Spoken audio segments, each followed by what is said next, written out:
En este vídeo vamos a ver los componentes principales de una placa base en placas bases reales y ver también en el propio esquema. Entonces vamos a comenzar primero con una arquitectura de AMD más antigua, concretamente de la Kirin, en una placa base Quanta de un ordenador del Vostro 1000.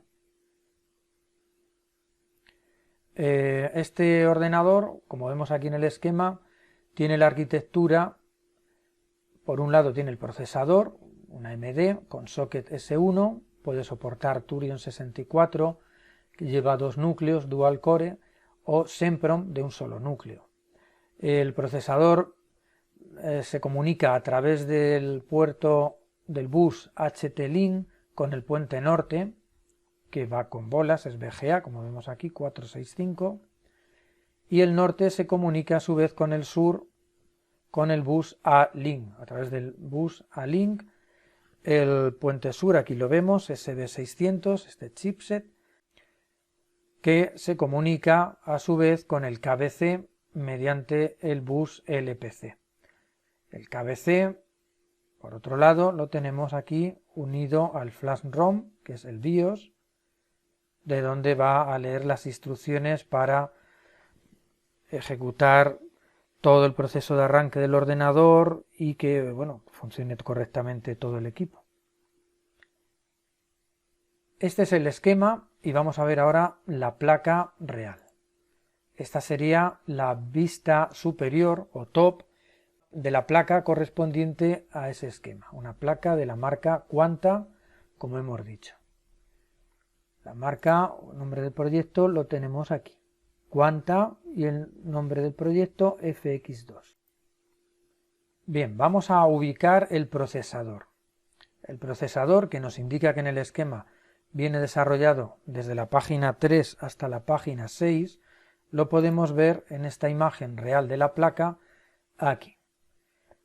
Bueno, aquí lo que estamos viendo concretamente es el socket S1 para cualquiera de los dos procesadores que hemos mencionado que puede soportar esta placa, el Sempron y el Turion 64.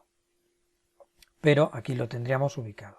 Lógicamente, aquí vendría pinchado la CPU mediante sus pines al socket, al zócalo, y encima, lógicamente, también veríamos el disipador de calor, lo cual habría que retirarlo para llegar aquí.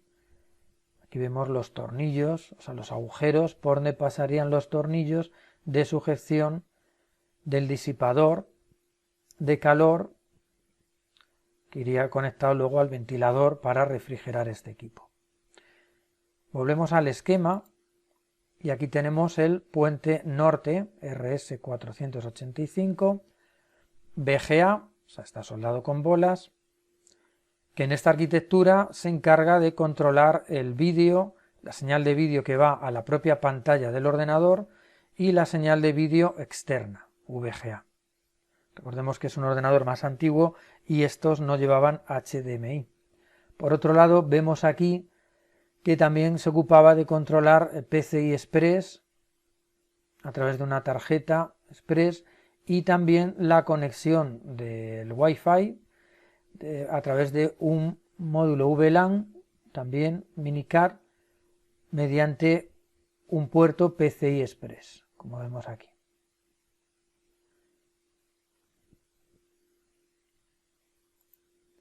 Bien, pues ¿dónde estaría el puente norte? El puente norte siempre suele estar muy cercano al procesador. En cualquier ordenador de estas arquitecturas que llevaban separado norte como chipset sur y luego el procesador, siempre el norte, el NOR bridge, es el que está más cercano al procesador,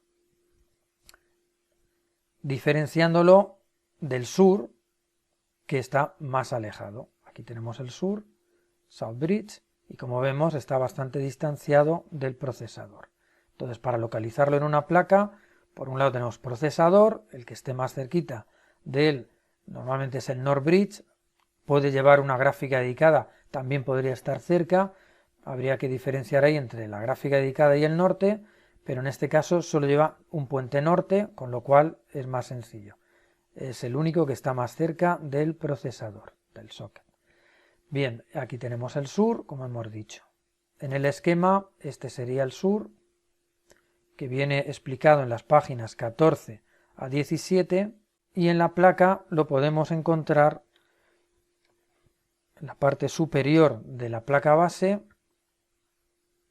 más distanciado, como hemos dicho, del procesador.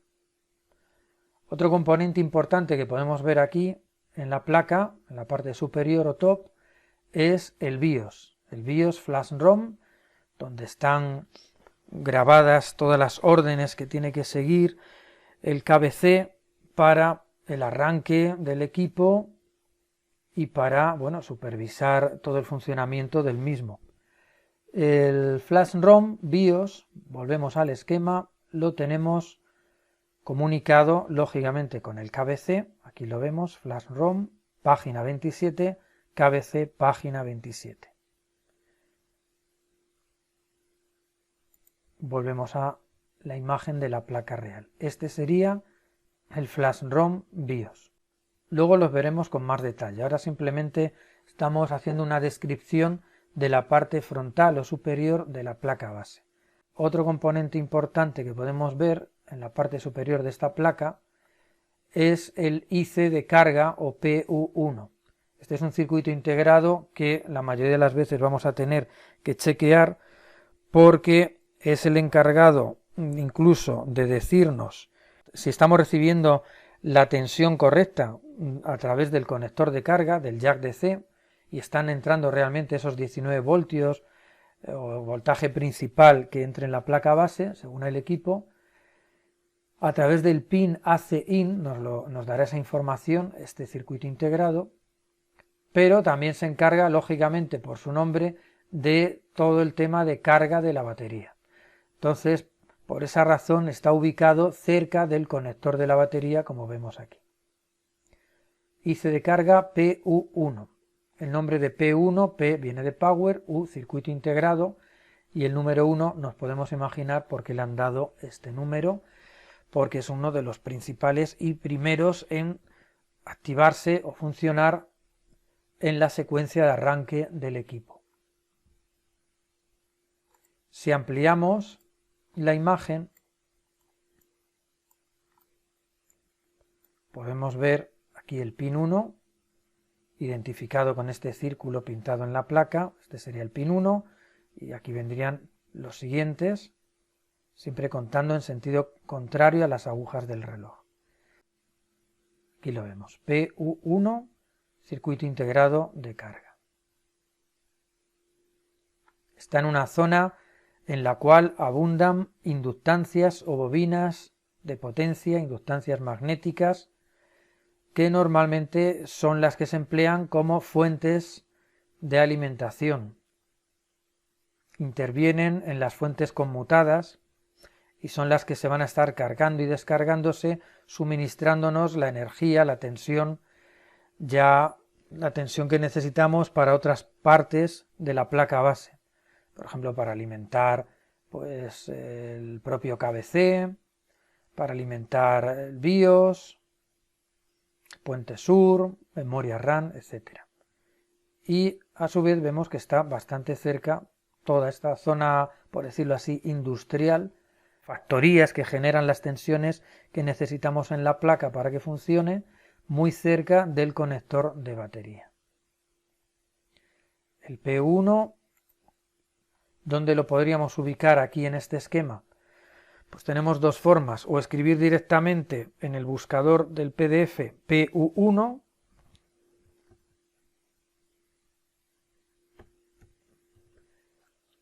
y nos buscaría dentro del esquema todas las páginas donde aparezca el PU1 o referenciado, pero en esta primera página, en el diagrama de bloques, podemos ver que tenemos aquí Bat Charger, página 36, es decir, Bat Charger, carga de la batería.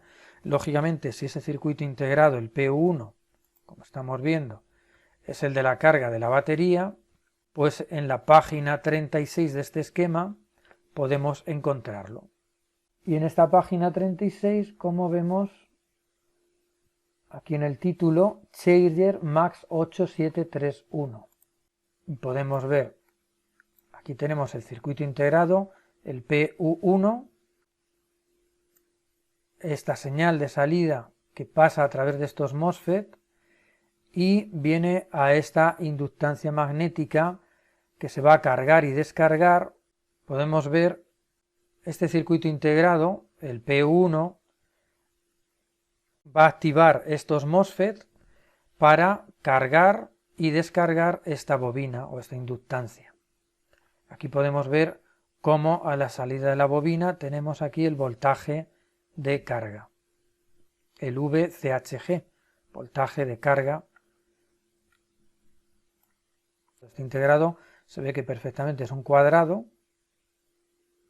concretamente es un integrado unice QFN, y aquí en la placa, en el esquema, por otro lado, vemos que es un rectángulo. No es una fotografía real de la placa base. ¿Por qué sale un rectángulo? Esto es una manera de facilitar la visualización de todas las señales que entran, salen en el integrado. Se hace simplemente por necesidad a la hora de desarrollar o de elaborar el esquema para que se pueda ver mejor. Tanto el conector de la batería como el jack DC nos van a ser muy útiles a la hora de localizar averías en el equipo. Sería como el punto de partida desde donde comenzar nuestra búsqueda, sobre todo en averías en las que no entra tensión a la placa base, ya sea por un camino o por otro, ya sea por el propio adaptador de corriente mediante su conexión al jack DC o con la propia batería del ordenador. El conector de batería hemos visto que está muy relacionado con el IC de carga, lógicamente también suele estar cercano, pero también la batería no se va a cargar si no conectamos lógicamente un adaptador al jack DC. Aquí podemos ver en esta placa dónde está el conector de batería, aquí lo vemos mejor. En esta placa le han llamado JA-BT1. Aquí lo tenemos, JA-BT1, este sería el conector de batería. Vamos al esquema y vamos a localizarlo aquí. Estamos en la página 1, en el diagrama de bloques del schematic, y podemos irnos directamente a la página 41, donde nos pone AC BAT con, es decir, conector del AC, del jack DC, y conector de la batería. Vamos a la página 41, esta sería una forma de hacerlo. La otra forma, hemos dicho que tendríamos que escribir aquí JABT1, que es precisamente lo que hemos visto impreso en la placa, JABT1, para ubicar el conector de batería dentro del esquema. Vamos a siguiente y efectivamente nos encuentra la página 41, es decir, la misma que en el diagrama de bloques, en la página 1, nos estaba indicando, página 41. Conector AC y conector de la batería. Volvemos a la página 41 y aquí abajo el título de esta página, igual, DC-IN, que hace referencia al jack DC, por donde entra la corriente del adaptador y la tensión, y BAT, que es el conector de la batería que vemos aquí. En el esquema ya nos lo ha ubicado. JABT1, conector de batería. Aquí podemos ver todos los pines de entrada salida que tiene la batería. Por ejemplo, el pin 8 y 9 nos está diciendo que es masa, es la parte de tierra, parte de masa. Este es el símbolo de masa, ground, tierra, de la batería. En cambio, las patillas o pines 1 y 2 son positivo. Las patillas 3 y 4 son señales de clock y DAT. Estas señales clock y DAT se irán luego al KBC, porque el KBC tiene que saber que realmente se ha conectado la batería, tiene que saber el estado, si está baja, si está bien de carga, si necesita ser cargada. Entonces todas esas cosas las supervisa, como veremos luego, el KBC. ¿Cómo recibe esa información? Pues a través de señales que le envíen esos mensajes, esa información. Concretamente aquí, esa información va a ir por estas señales llamadas PBAT SMB Clock, PBAT SMB DAT. Lo vemos aquí en los pines 3 y 4 del conector de la batería. Aquí vemos el jack DC en esta imagen, donde se conecta el adaptador de corriente, donde se conecta el adaptador que suministra la energía principal a la placa base. Normalmente suelen ser 19 voltios, pero depende del equipo.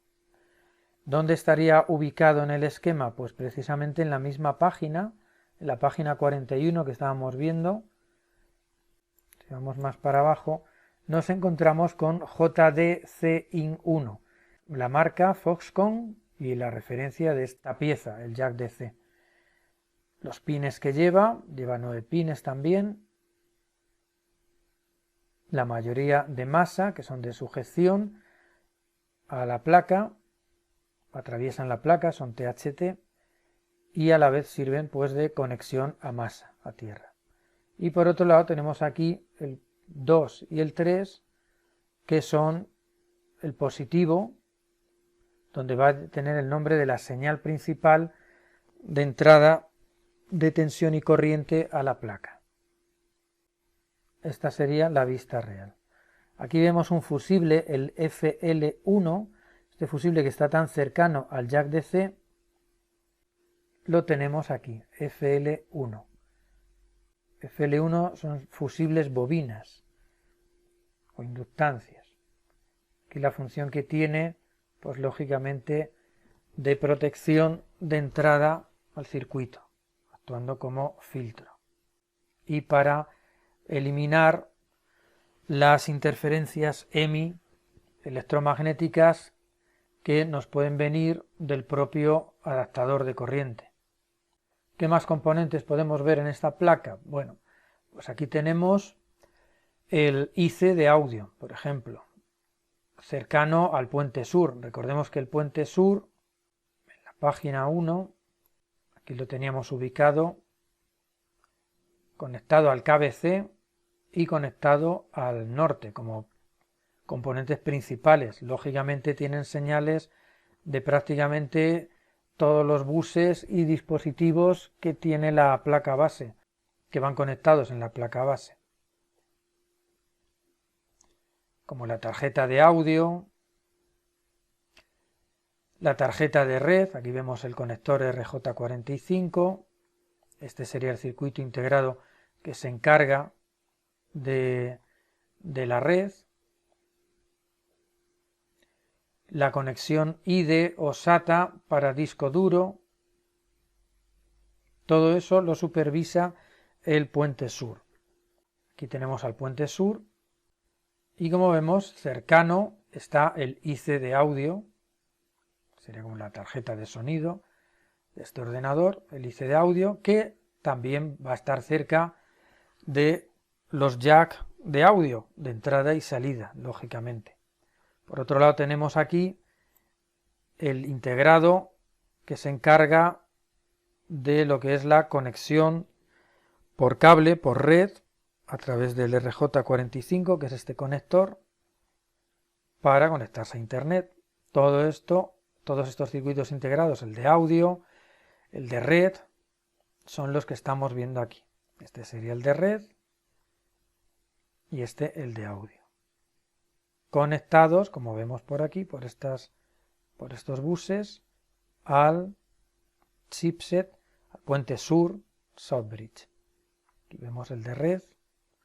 Este sería el conector de red para el cable RJ45. Recibe la información, tanto entrada como salida, a este integrado, y de este integrado, por este bus PCI, va al puente sur. Si tuviésemos algún problema de conexión a internet a través del cable de red, pues lógicamente habría que empezar a diagnosticar de fuera para adentro, descartar el propio conector, ir al circuito integrado que lo controla y luego al puente sur, que está a nivel más profundo controlando la conexión de red por cable. Lo mismo sucedería si tenemos algún problema de audio y se debe a causas tipo hardware. Aquí vemos el conector de cable flex o de vídeo por donde vamos a tener el bus LVDS, la señal LVDS de vídeo hacia la pantalla del propio ordenador, la pantalla del ordenador que traiga el portátil, no una pantalla externa. Esto hay que diferenciarlo.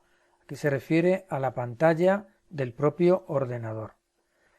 Y esa señal o ese bus es el LVDS.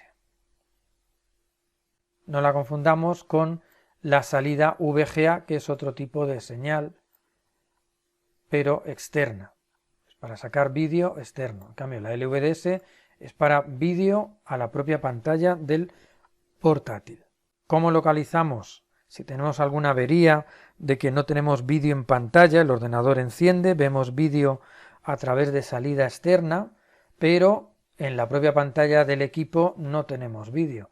Pues lógicamente, aparte de sustituir una pantalla por otra que tengamos en el laboratorio para descartar, vamos a irnos a este conector, vamos a ubicarlo en el esquema y a partir de ahí realizar la búsqueda, tomar medidas para poder encontrar al posible causante de que no haya vídeo en la pantalla del propio ordenador.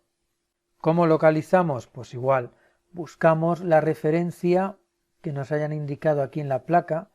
Aquí en la placa estoy viendo J1, efectivamente el conector, el LVDS, el conector del cable flex de vídeo hacia la pantalla del ordenador portátil, le han llamado J1, como vemos aquí, J1. Entonces vamos a localizar esto en el esquema. Vamos a escribir aquí directamente J1. Damos a Enter y vemos que nos manda a la página 3, la página 3 de 47 que trae este esquema y nos está dando U1A. Entonces, esto lógicamente no es. ¿Por qué? Pues porque yo aquí, lo primero, me está diciendo U1A. No tiene nada que ver con el conector que estamos viendo aquí en la imagen. El J1 me lo acaba de localizar en la página 3, pero como una señal, como que viene de algún sitio. Este símbolo, cuando vemos así una flecha como que entra, significan los esquemas que esa señal viene a parar al circuito integrado que tenemos aquí. En este caso, esta señal la han llamado J1 y viene a este componente que se llama U1A. U1A. ¿Quién será el U1A? Pues el U1A estamos viendo en el título de este esquema que se refiere a Athlon 64. Entonces, Athlon 64 es el procesador. Como el procesador hemos visto que el socket tiene muchos contactos, AMD, ¿vale? Es un Athlon, en este caso, nos vamos a la página 3, nos habla de Athlon 64.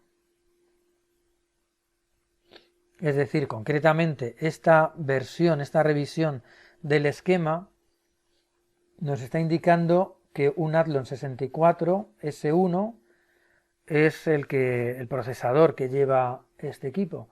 Pero por otro lado también hemos visto que en una revisión posterior, porque esta es una revisión F, podría llevar un Turion 64 dual core y la otra revisión F también podría llevar un procesador de un solo núcleo que sería el Sempron. El que viene en este proyecto, que es la revisión 1A, nos indica que es un Athlon, también de AMD, el Athlon 64, también con socket S1. Pero bueno, lo que estamos buscando no es esto, estamos buscando el conector J1. Entonces, aunque aparezca en distintas páginas, lógicamente esta no es, esta es la que se refiere al procesador. Como el procesador ocupa varias páginas, recordemos aquí 3, página 4, 5 y 6, si el nombre que le han asignado al procesador es U1, U1A se refiere al sector A del procesador, del U1. Si nos vamos a la página, por ejemplo, 4, vamos a tener, como vemos aquí, U1B, es el sector B del procesador, del U1 que hemos dicho que es el procesador. Si nos vamos a la página 5, aquí tenemos otro sector o otra parte del procesador, el U1D, el sector D. Como vemos, todo esto está haciendo referencia al socket S1, al procesador, a todos los contactos que tiene el procesador. Y eso lo hemos visto en la página 1 del esquema, donde hace referencia al procesador AMD con socket S1, páginas 3 a las 6. Pero no es lo que estamos buscando, nosotros lo que estamos buscando es el J1, que era el conector del cable flash de vídeo, J1. Entonces, aunque hayamos puesto aquí J1, no lo hemos encontrado. Le damos a siguiente hasta localizar lo que realmente estamos buscando. Vemos que esto tampoco es esta página, seguimos dando a siguiente, esta tampoco, aquí pone U1F, tampoco es la suya. Como vemos hay bastantes páginas con J1. Claro, nos va a coger también J14, J15. Por fin hemos encontrado ya en la página 18, conector del cable de vídeo, que va a la señal LVDS. J1, aquí le tenemos. Esta es la referencia, la marca. Y aquí vemos una señal que le han llamado más LCD VCC, que se refiere lógicamente a la tensión que necesita la pantalla del ordenador del portátil, el LCD, para que funcione. Y esa señal, esa tensión debería entrar por los pines 15 y 14, como vemos aquí.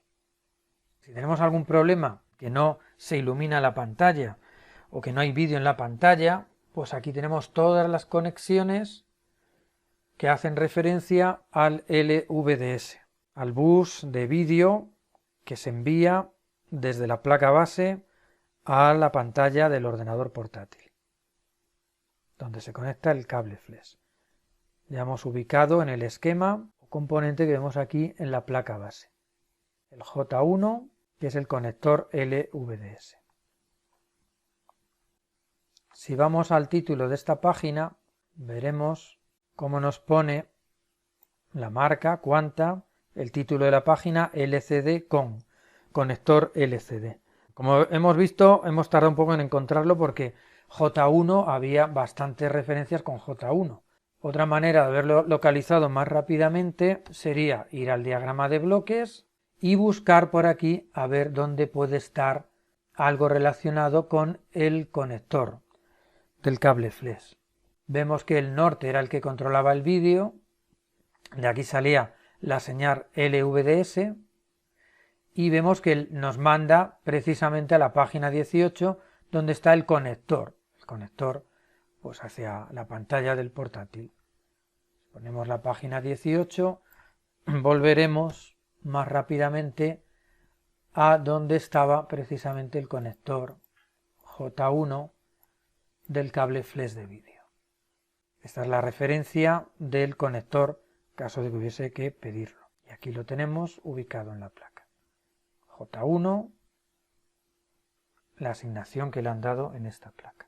En la misma placa, cerca del conector cable flash de vídeo, señal LVDS, tenemos la salida VGA.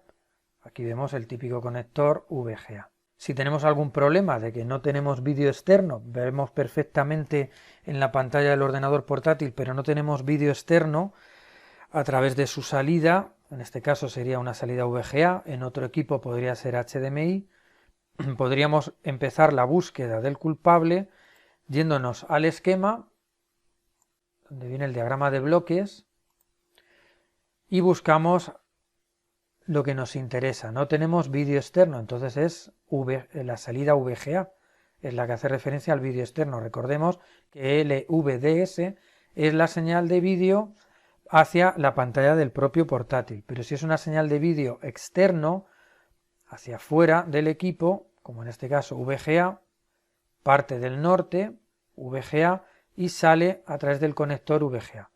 Pues vamos a comenzar la búsqueda, como siempre, de fuera hacia adentro. Entonces nos iríamos a la página 19. En la página 19 vemos el título de la página, CRT. CRT hace referencia pues a vídeo externo. Bien, pues aquí tenemos ya localizado el conector VGA, todos sus contactos y cómo van conexionados a distintas pistas y señales en la placa base. Aquí, por ejemplo, vemos una inductancia, una bobina, la L34, y vemos que esta señal que viene por aquí, la señal VGA read de color rojo, tiene que pasar por esta bobina. Viene por aquí y entraría en el conector JVGA 1, concretamente en el pin 1. O sea, el pin 1 es el color rojo, el pin 2 sería el color verde, green, si seguimos esta señal, el color azul, típico RGB. El RGB para las pantallas necesita R, red, rojo, G, que viene de green, verde, y B, que viene de blue, azul, RGB. Entonces aquí estamos viendo que esa señal RGB viene por distintas pistas. Una va a parar al pin 1 del conector, otra va a parar, la green, al pin 2, y la blue, la azul, viene a parar al pin 3 del conector VGA. Vamos a localizarlo, igualmente aquí en la placa lo teníamos, este es el JVGA1. JVGA1, el conector de salida VGA. Y aquí lo tenemos localizado, JVGA1, en el schematic, el esquema electrónico de la placa base de este ordenador portátil. Por ejemplo, si tuviésemos una bobina dañada, esta bobina, la L34, que estuviese dañada, no tendríamos señal de VGA rojo, no tendríamos el rojo. La señal roja no la tendríamos. ¿Por qué? Porque tiene que pasar a través de esta bobina. Si esta bobina está dañada, está abierta, rota, quemada o no trabaja como tiene que trabajar porque ha perdido sus propiedades, no vamos a tener la señal read. Otra pieza importante que tenemos en una placa base es el conector del cable flex del teclado, del keyboard. La principal función de este conector, lógicamente, es que el teclado se comunique con la placa base, que podamos enviar información desde el teclado hacia la placa base, hacia el ordenador. Podemos tener averías de teclas que no funcionen, entonces todo eso podemos localizarlo si encontramos en el esquema el conector. O sea que este es el conector del teclado. Vamos a localizarlo en el esquema. Bueno, hacemos como siempre, nos vamos a la página 1, que es lo más rápido muchas veces, y vamos a ver dónde podemos encontrar el teclado. Pues aquí vemos que el teclado siempre va controlado por el KBC. De hecho, KBC viene de ese nombre, KB de Keyboard Controller. El KBC no solamente controla el teclado, sino que también es una pieza fundamental en el ordenador. Prácticamente es el encargado de toda la placa base, que lee y sigue las órdenes que le han dejado escritas en el BIOS, sino en su propio KBC, que a veces trae el BIOS embebido en el propio integrado. Aquí vemos en el diagrama de bloques, efectivamente, la página 27 tenemos el KBC, controlador del teclado, también controlador embebido, y aquí más abajo vemos KB-Con, es decir, conector del keyboard, del teclado. Vamos a la página 35 a ver qué nos encontramos. Bueno, pues en la página 35 nos encontramos el U36, que es un circuito integrado, que de momento no es lo que estamos buscando. Bueno, pues aquí lo hemos localizado, vamos a ampliarlo. Este sería el conector del teclado. Le han llamado JKB1. J de jack, conector, KB de keyboard, 1. Aquí tenemos la referencia en caso de que haya que pedirlo. Y vemos todos los pines que trae. Trae en este caso 25 pines este conector. O sea que si tenemos que comprar un teclado para este ordenador, tenemos que fijarnos que efectivamente el cable flex sea de 25 pines, porque si trae más, 30, etcétera, o trae menos, no nos va a servir. Como vemos, todos son señales de salida. MI9, MI10, etcétera, todo es salida. Estas flechas nos indican que sale. ¿Y hacia dónde va? A la página 27. Nos está mandando todas las señales, esas 25 señales que vienen, nos las manda a la página 27. ¿Qué hay en la página 27? Nos podemos imaginar qué tenemos en la página 27. El U18, que no es otra cosa que el PC97551, que en este caso es el KBC. Y cerca de él, al lado, el BIOS, Flash ROM, aquí lo tenemos, U21 que sería el BIOS, Flash ROM, y el PC97551 que es el KBC. Este sería el KBC que vimos por otro lado en la página 1, el conector del teclado conectado directamente al KBC que está en la página 27, el 97551. Vemos que es el mismo integrado. Aquí en la imagen vemos el conector del teclado, pero no vemos el KBC. No está ubicado en la parte superior de esta placa, sino que, como veremos después, va a estar en la parte bottom, en la parte inferior o trasera de la placa base. Muy cerca del conector del teclado, pero por la parte trasera. Si volvemos a la página 27 y vemos el KBC, el U18, tenemos que encontrar de dónde venían esas señales procedentes del conector del teclado, del propio teclado. A través de su cable flex se inserta en el conector y vemos que esos 25 pines que había entran a esta sección, a este sector que se le llama Key Matrix Scan. ¿Vale? Es como que está chequeando, escaneando toda la matrix del teclado, procedente del conector a través del cable flex del teclado. Por la flecha nos dice que entran al KBC, proceden de la página 35, proceden del conector del teclado. El conector del teclado que estaba en la página 35. Si volvemos a la página 35, tenemos aquí el conector del teclado y ahora las flechas, en vez de ser de entrada, son de salida. ¿Por qué? Porque salen estas señales de la matriz del teclado hacia la página 27, que era donde teníamos el KBC, el controlador del teclado. Volvemos, este es el KBC, y aquí vemos la procedencia de estas señales del conector del teclado.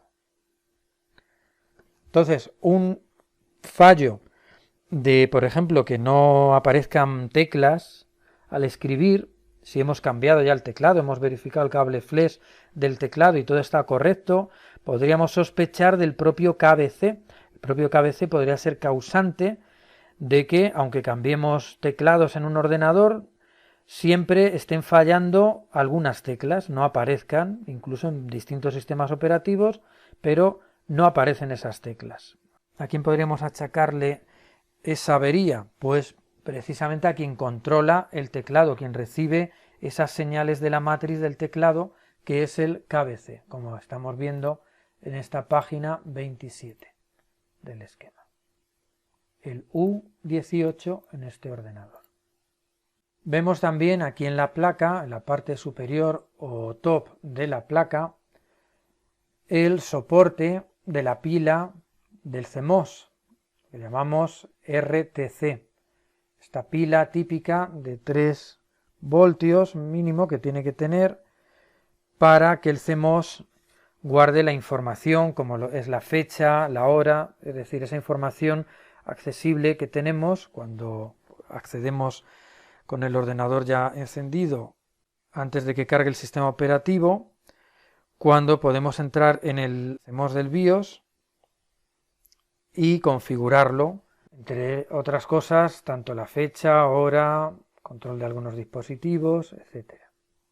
Si la pila del CMOS está baja, como veremos más adelante, o incluso el soporte está sucio, puede estar dando un corto, puede no hacer bien contacto la pila, puede ocasionar averías de tal forma que el ordenador ni siquiera encienda. Entonces, antes de cualquier cosa tenemos que chequear, comprobar que está correcto tanto el soporte de la pila, si lo lleva, porque hay otros ordenadores que la pila directamente va soldada a la placa, como que la pila tiene su voltaje, no está baja de tensión, tiene por lo menos más de 2.7 voltios, aconsejable siempre que tenga pues aproximadamente 3 voltios. Aquí podemos ver en la placa base que a este soporte le han asignado el nombre BT1. Con BT1 vamos al esquema, vamos a escribir aquí BT1 y nos aparece BT1, nos aparece el conector de la batería. Eso no es lo que estamos buscando, así que vamos a darle a siguiente.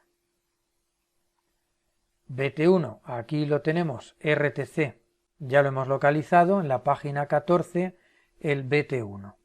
Este sería el conector de la pila del CMOS, o la pila RTC. Aquí está, RTC, batería, la pila, y cómo va conectado también a un condensador,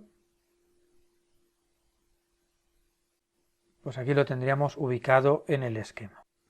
Aquí tenemos un circuito integrado, vamos a ver este ejemplo de una fuente secundaria, concretamente este circuito integrado nos proporciona 1,8 voltios y 1,2 voltios a la placa base.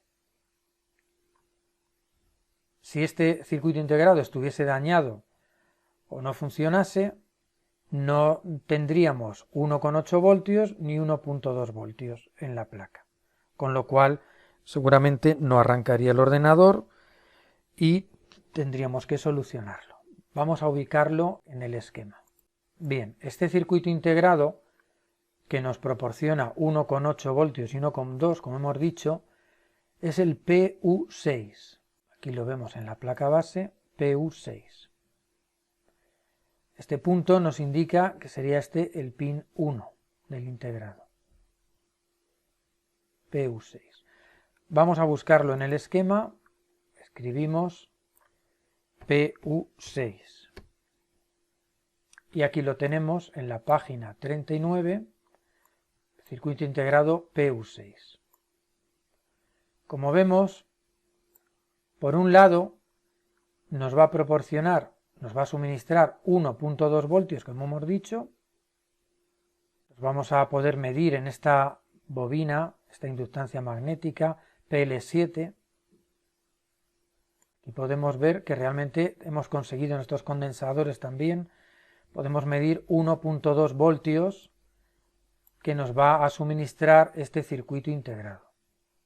Pero por otro lado también en estos pines 20 sobre todo el 17 vemos aquí que a través de esta bobina PL6 también nos va a suministrar por otro lado 1,8 voltios. Podemos medir esos 1,8 voltios, ver si los tenemos en esta inductancia PL6 y ver si tenemos esos 1,2 voltios en la bobina PL7. Pero si no los tenemos, tendríamos que realizar la búsqueda desde aquí para allá, hacia adentro del integrado, porque nos podría estar fallando bien la bobina, algún MOSFET de estos que son los que hacen cargar y descargar la bobina para estar suministrando la energía, o el propio circuito integrado, que también muchas veces es el sospechoso número 1 que falle y no consigamos por este lado 1,8 voltios y por este otro lado 1,2. Vamos a ubicarlo aquí en la placa. Este es el circuito integrado que hemos dicho, el PU6, y aquí más arriba tenemos el PL7. PL7 es precisamente esta bobina que vemos aquí, PL7. Este PL7 que va a cargarse y descargarse a través de estos MOSFET que tenemos aquí. Un MOSFET de tipo N y otro aquí, de tipo N también, y estos van a cargar y descargar a esta inductancia. Aquí lo vemos, PL7, podemos medir en esta bobina si realmente tenemos ¿cuántos voltios? Pues 1,2 voltios, que es lo que nos tendría que generar el circuito integrado PU6. Recordemos que P viene de Power, U circuito integrado. Entonces un circuito integrado que nos va a generar energía. Por eso es una fuente de alimentación, como le hemos llamado. Aquí tendríamos que tener 1,2 voltios. Por otro lado, hemos dicho que el PU6 también nos va a generar, a suministrar 1,8 voltios. Aquí lo podemos ver, pasan a través de estos MOSFET, de carga y descarga. Este es el MOSFET de alta, height, de H, height, y este es el MOSFET de baja, low. La L es de low, bajo. O sea, se activan o desactivan y según esté activado este MOSFET o el de baja, van a cargar o descargar la bobina. El caso es que tenga esta bobina 1,8 voltios. Si nos vamos aquí a la placa, la bobina hemos visto que es la PL6. La PL6, si la medimos, nos debería dar 1,8 voltios. Y aquí la tenemos localizada en la placa. Esta es la bobina PL6, o la inductancia PL6. Aquí están sus dos MOSFET, el de alta y baja, que irán cargando y descargando esta bobina para que aquí tengamos ¿cuánto? Pues 1,8 voltios, los dos MOSFET y la bobina PL6. Entonces tendremos que medir, podemos medir en esta bobina y en esta si tenemos aquí 1,8 voltios, aquí 1,2, pero puede que el que esté fallando sea este integrado que no genera esas tensiones, esta fuente de alimentación secundaria. También lógicamente vamos a comprobar los componentes pasivos como condensadores de resistencias que afectan al funcionamiento, igual que los MOSFET, de este circuito de fuente conmutada de 1,2 voltios y 1,8 voltios. Ahora estamos viendo la parte trasera o bottom, parte inferior de la misma placa base, y aquí sí podemos ya localizar el EC o KBC del que habíamos estado hablando anteriormente, a donde iban a parar las señales de la matriz del teclado, entre otras cosas. Aquí podemos ver el oscilador del KBC, este es el KBC y su oscilador, sin el cual no podría funcionar este chip. Necesita que el oscilador funcione para que le genere las señales de clock. Bien, vamos a verlo en el esquema. Aquí tenemos en la página 27, teníamos el U18, que es el KBC. La página 18 nos habla del flash, que es el BIOS. Aquí le tenemos el U21, pero también en la misma página, lógicamente, como vienen totalmente conectados, está el U18, que es el KBC. Y ese oscilador que acabamos de ver en la imagen, el oscilador del KBC, podemos ver aquí, muy cercano, le localizamos aquí en el esquema. Sería el Y6, es un oscilador de 32.768 kHz, que es el que le da la señal de clock a este integrado, a este circuito integrado que es el KBC. El 97551, que como habíamos visto en la página primera, en el diagrama de bloques, página 27, tenemos el KBC, el 97551. Si volvemos a la página 27, aquí tenemos el U18, el circuito integrado que corresponde con el KBC. Aquí recordemos que aquí estaban las señales de entrada que procedían del conector del teclado, de la matriz del teclado, hacia este sector del KBC. Aquí tenemos la señal de clock procedente de este oscilador muy importante que tendremos que chequear en muchas ocasiones para ver que está todo correcto y ver si no es un causante de la avería por la que no arranca el equipo. Del KBC hablaremos en la unidad correspondiente también junto al BIOS, ya que están, como hemos dicho, muy relacionados. Aquí podemos ver, este es el BIOS y cómo va totalmente conectado a través de sus diferentes pistas y señales al KBC. Por estos puertos se comunica con el KBC. El KBC supervisa prácticamente todo lo que ocurre en la placa y se lo hace saber al puente sur a través de un bus LPC, que sería esto que vemos de LAD0, LAD1, etcétera. Todo esto forma parte del bus LPC que se envía a la página 14 y en la página 14 lo que tenemos es el puente sur. Aquí lo tenemos. Página 14, el U10 es el nombre que le han dado en esta placa al puente sur, el SB600. Un chip de 27 por 27 milímetros que lo habíamos visto en la otra imagen de la placa, en la imagen superior. Este era el puente sur de esta placa. Ese puente sur está comunicado con el KBC. El puente sur está en la parte superior de la placa, la parte top, y el KBC en esta placa está ubicado en la parte inferior o botón. Cerca de él tenemos otro componente importante que es el IC Clock Generator, o sea, el generador de reloj de la placa. El Clock Generator envía señales de tipo clock y data pues a distintos sitios como el BIOS, KBC, al puente sur, al puente norte, a la propia gráfica, GPU, a la CPU, a la RAM. Suele estar cerca, lógicamente, del controlador embebido, del EC o KBC. Entre otras cosas, lo que hace el Clock Generator sobre todo es para decir en qué momento tiene que arrancar cada uno de estos componentes que he citado, BIOS, KBC, sur, norte, etcétera, para sincronizar todo el funcionamiento de cada componente.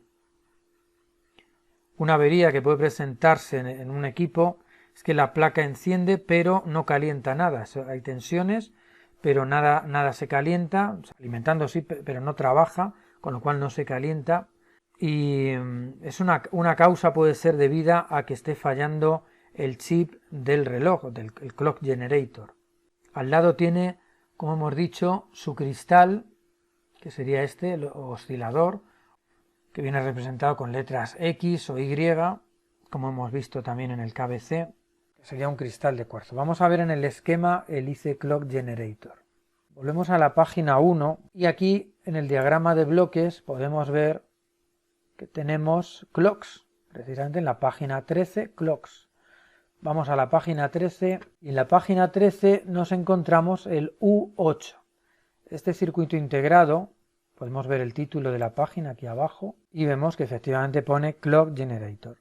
Clock Generator, el reloj de la placa, es el U8. La referencia de este integrado la podemos ver también en el esquema ICS 951462. Envía la CPU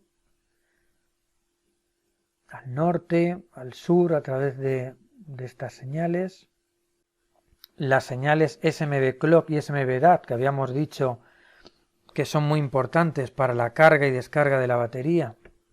Este integrado, igual que el KBC, también depende de un oscilador, en este caso es un cristal de resonancia paralelo, este oscilador Y1 de 14.318 MHz, a diferencia del de 32.000 kHz del KBC.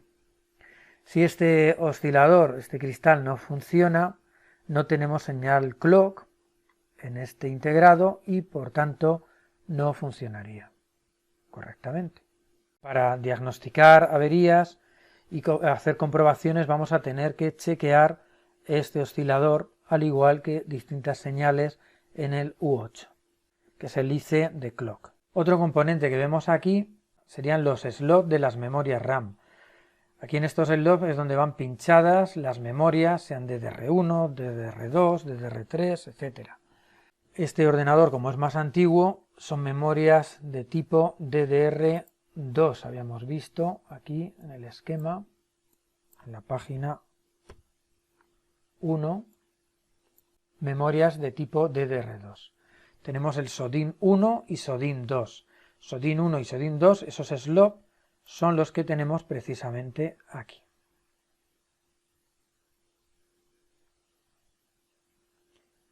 Llevan 200 pines cada uno de ellos. Si vamos al esquema, podemos encontrarlos en la página 7 y 8.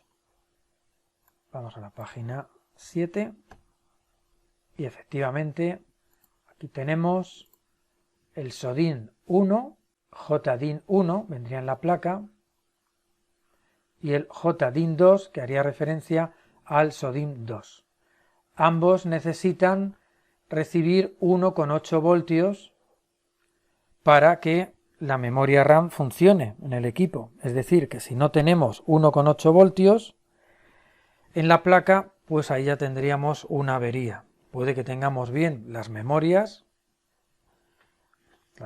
RAM, que estén limpias, que el socket también esté limpio, etcétera, pero si no tenemos 1,8 voltios que nos esté suministrando a cada uno de los SODIN por estos pines, como el 81, 82, 87, etcétera, no nos funcionaría la RAM en este equipo. Quizás nos falle por suciedad, quizás nos falle por la propia memoria, pero si todo eso lo hemos comprobado y está correcto, está ok, tenemos que verificar que realmente recibe alimentación los SODIN, estas ranuras, para las memorias, porque si no, no va a funcionar. Si no está alimentada la memoria, difícilmente va a funcionar. Toda esa información la podemos encontrar en la página 7 y 8, concretamente en esta, en la 7, de este esquema. Aquí tenemos las memorias en la placa, pues mejor dicho, los slots, donde van las memorias, y aquí en el esquema. Podemos ver que ese 1,8 voltios que tenemos que tener suministrados van a depender de toda esta lista de condensadores que aparecen aquí. Todos estos condensadores C67, 68, 69, etcétera, hasta el C102, estos condensadores nos van a proporcionar 1,8 voltios. Si alguno de estos condensadores no tiene 1,8 voltios, o falla, no tiene 1,8 voltios o está fallando, lógicamente vamos a tener ahí la avería. A lo mejor no tenemos 1,8 voltios porque nos está fallando alguno de estos condensadores. Y si no tenemos 1,8 voltios, pues entonces no va a alimentar a los slots, no va a entrar esa tensión a esos pines de los slots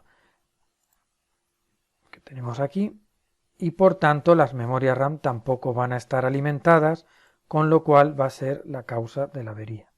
Entonces todo esto hay que chequearlo. ¿Que no tenemos la tensión en estos pines? Pues la tenemos que comprobar y ver si estos condensadores la tienen.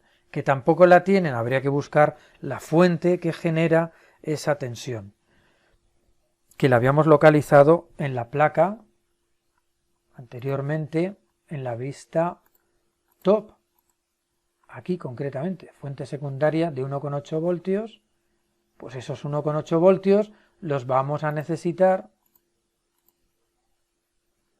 para alimentar los slots de la memoria RAM, como vemos aquí en el esquema. 1,8 voltios para la memoria RAM, VDD 1,8. Esa fuente que acabamos de ver de 1,8 y 1,2 voltios va a enviar 1,8 voltios a estos condensadores, de los cuales van a proporcionar la tensión de 1,8 voltios a los distintos slots, tanto al JDIN 1 del SODIN 1 como al JDIN 2 del SODIN 2 que vemos aquí en esta imagen. Vamos a ver aquí ahora el conector del disco duro SATA.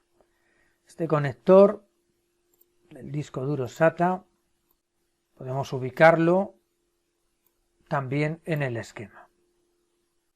Vamos a la página 1, diagrama de bloques, y buscamos el disco duro. El disco duro, los periféricos de quién dependen, del sur, entonces tiene que salir de aquí del sur algún bus que conecte al disco duro. Aquí tenemos SATA 2, HDD, disco duro, SATA, página 23. También tenemos ID, que sería conexión bus PATA o DD. Vamos a la página 23, están en las mismas páginas, para ver el disco duro. Seguramente tenemos que encontrar ahí, en la página 23, el conector del disco duro. Conector del disco duro SATA. Aquí lo tenemos, página 23, SATA disco duro. Este sería el CON 9. Conector del disco duro, CON 9. Vemos que es SATA. Aquí vemos los distintos pines que lleva, de masa, de tensiones de 3 voltios, 12 voltios, y lógicamente pues todo esto lo tenemos que medir y verificar si está correcto para descartar si es una avería del propio disco duro o del propio conector, o que no recibe las tensiones que necesita de otras partes de la placa, de otras fuentes de alimentación, que le tienen que suministrar 3 voltios, 5 voltios a este conector. Por último, vamos a ver otra fuente de alimentación. Concretamente es una fuente principal, que es la que suministra en la placa 3 voltios y 5 voltios. Nos vamos, como siempre, al esquema. Vamos a la página 1 e intentamos localizar por dónde puede estar esos 3-5 voltios. Tenemos aquí el System, VCC. Si nos vamos a System, página 38, deberían venir ahí los voltajes principales. Bueno, pues este circuito integrado, el PU5, lo tenemos aquí, en la página 38, donde nos habla del System, de lo que es los voltajes principales, voltaje principal que tenemos que tener ya en la placa base, y el System es el MAX 8734, este circuito integrado que podemos ver aquí. Este PU5 más 8734 es concretamente este integrado que vemos aquí. Este integrado es el PU5. De hecho, aquí tenemos una resistencia que es la PR60, es un poquito mal en esta imagen. Esa resistencia la tenemos justo aquí, PR60, con lo cual directamente conectada al PU5. Entonces está claro que este PU5 es el integrado que buscamos. Bueno, pues este PU5 nos va a generar, por un lado, Aquí vemos en el PL5, en esta bobina, esta inductancia magnética, 3,3 voltios que vienen de esta bobina, esta inductancia a través de un MOSFET de alta, otro de baja, y que procede del integrado, del PU5. Y por el otro lado tenemos, en la derecha, un suministro de 5 voltios, que lo podemos medir en la PL4, en esta inductancia de PL4, y los toma igualmente del circuito integrado PU5. O sea, 5 voltios por un lado y 3,3 voltios por otro lado. 3,3 y 5 voltios que salen del mismo integrado, del mismo IC, el PU5, que es este de aquí, este que vemos aquí. Hemos visto en el anterior ejemplo la arquitectura AMD. Vamos a ver ahora una placa con arquitectura Intel, en este caso la que viene con el nombre en clave Dothan, y veremos cómo el procesador, el NOR Bridge y el ICH6, el puente sur, son muy similares a la arquitectura de AMD, es decir, procesador norte y sur como piezas, digamos, fundamentales. El norte y el sur van separados, todavía no son un PCH como en ordenadores ya más actuales.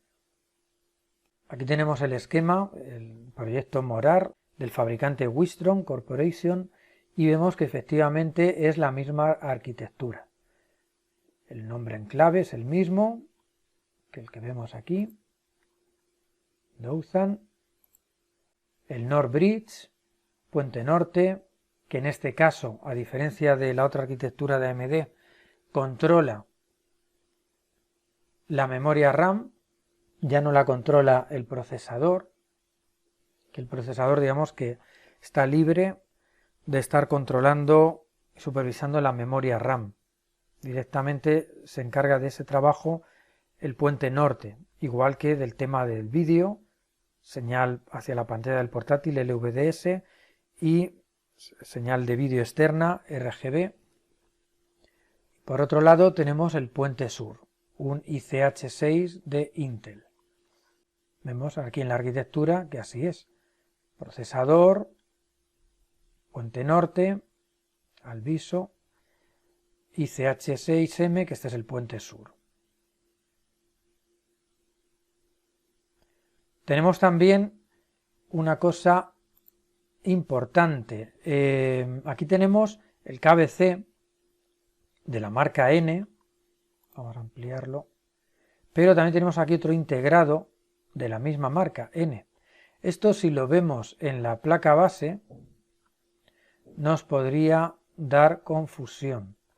Aquí tenemos la placa base correspondiente a ese esquema, la Wistron, Morar, la CPU, correspondería a esta sección, aquí estaría la CPU, el nombre en clave, coincide, puente norte, aquí tenemos el puente norte,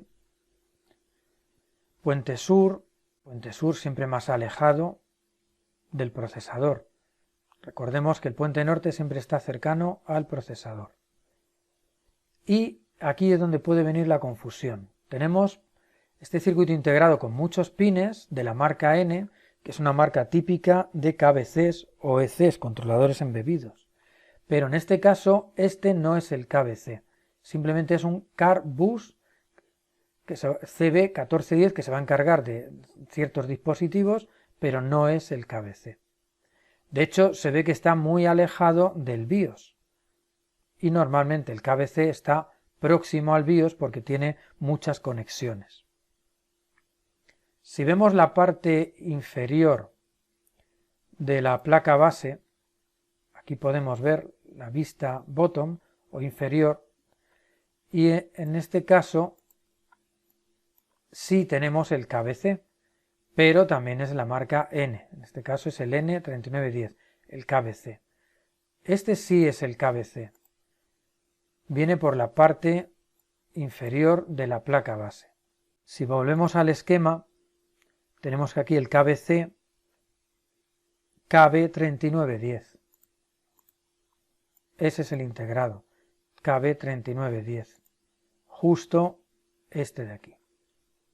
Entonces vemos que aunque es de la marca N, pero no está en la parte superior de la placa, sino en la inferior.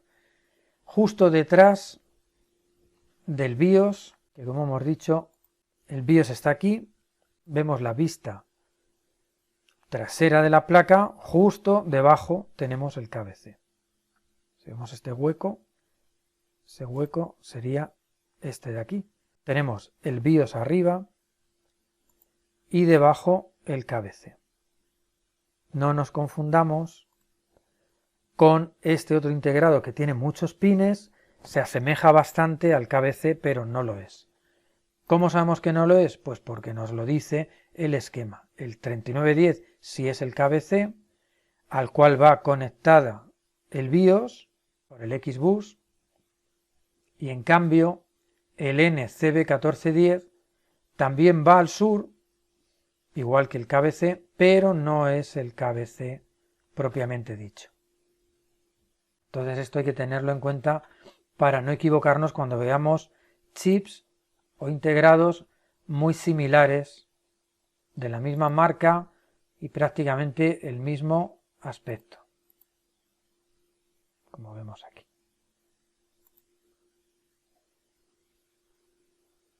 Tenemos el BIOS ROM que hemos dicho, que en esta placa es el U53.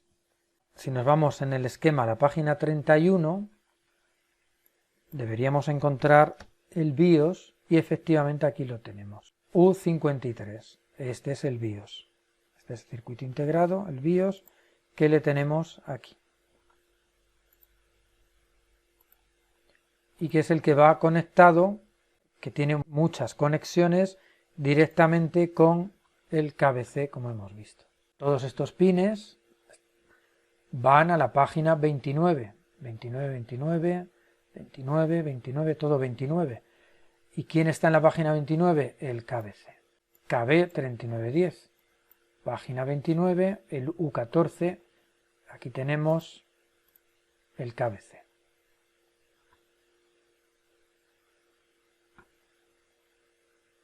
Los slots de la memoria RAM, como en el caso anterior. Aquí tenemos el detalle con el nombre de la placa base, el nombre del proyecto, Morar, y el número del proyecto.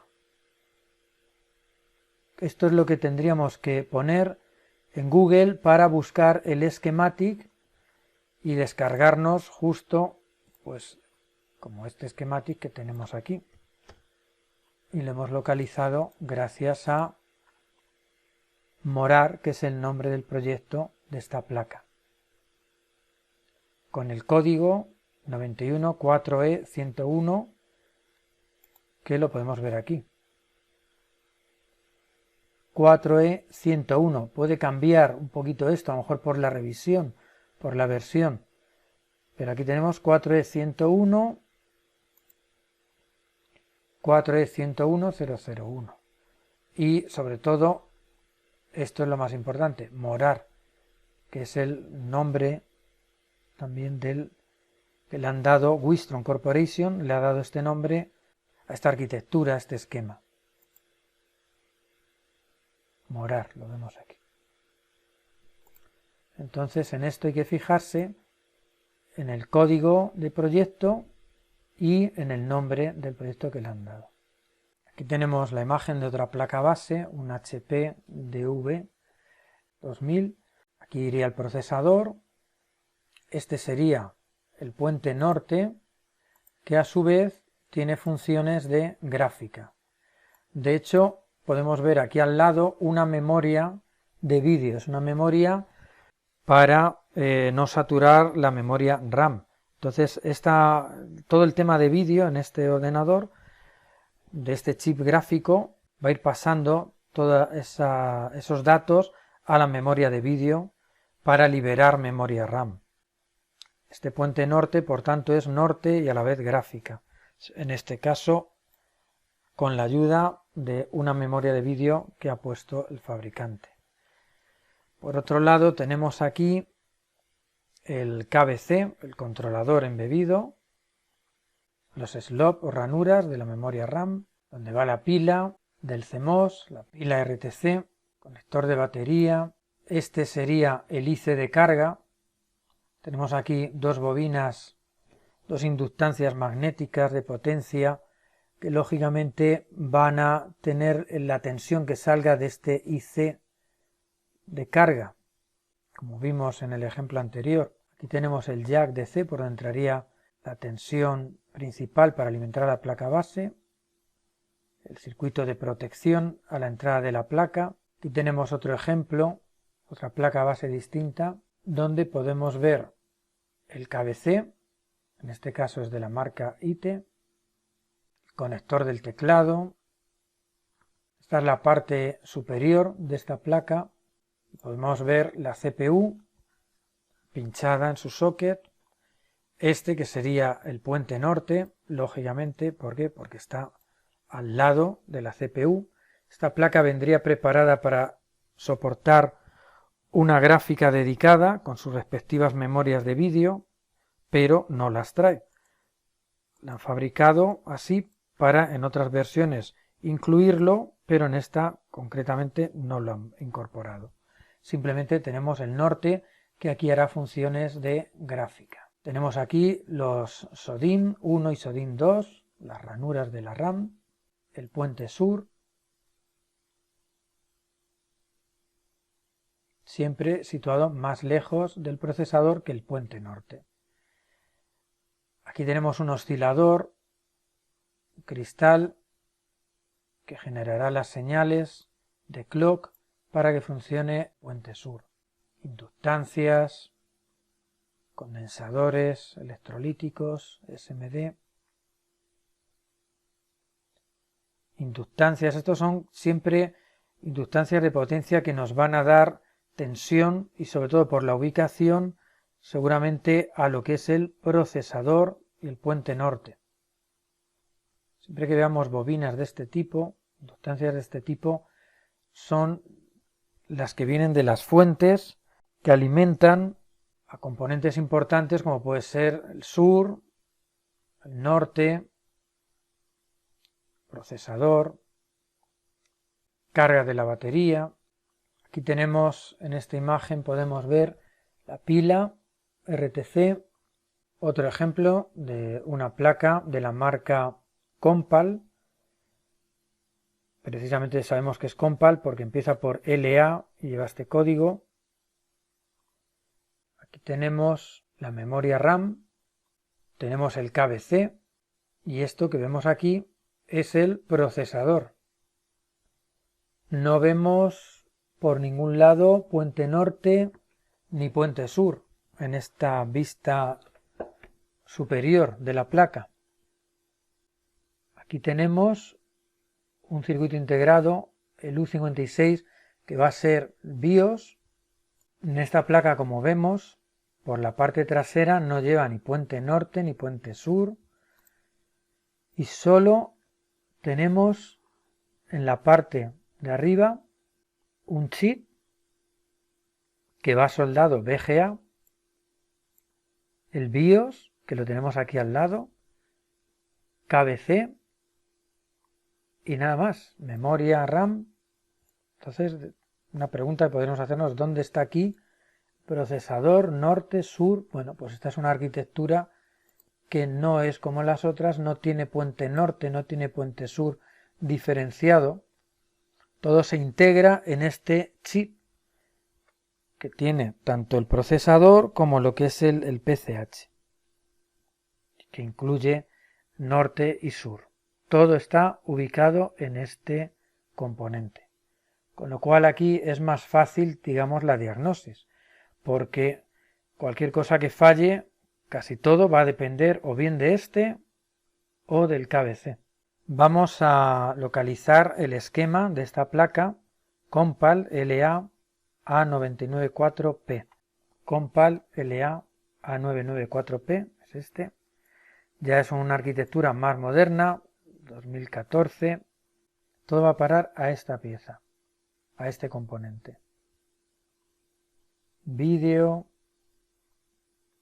BIOS, KBC, todos los puertos, USBs, disco duro, audio, tarjeta de red, o sea, todo lo que antes se ocupaba el puente sur, el puente norte, diferenciados por separado, ahora en esta arquitectura se ocupa solo este componente con VGA,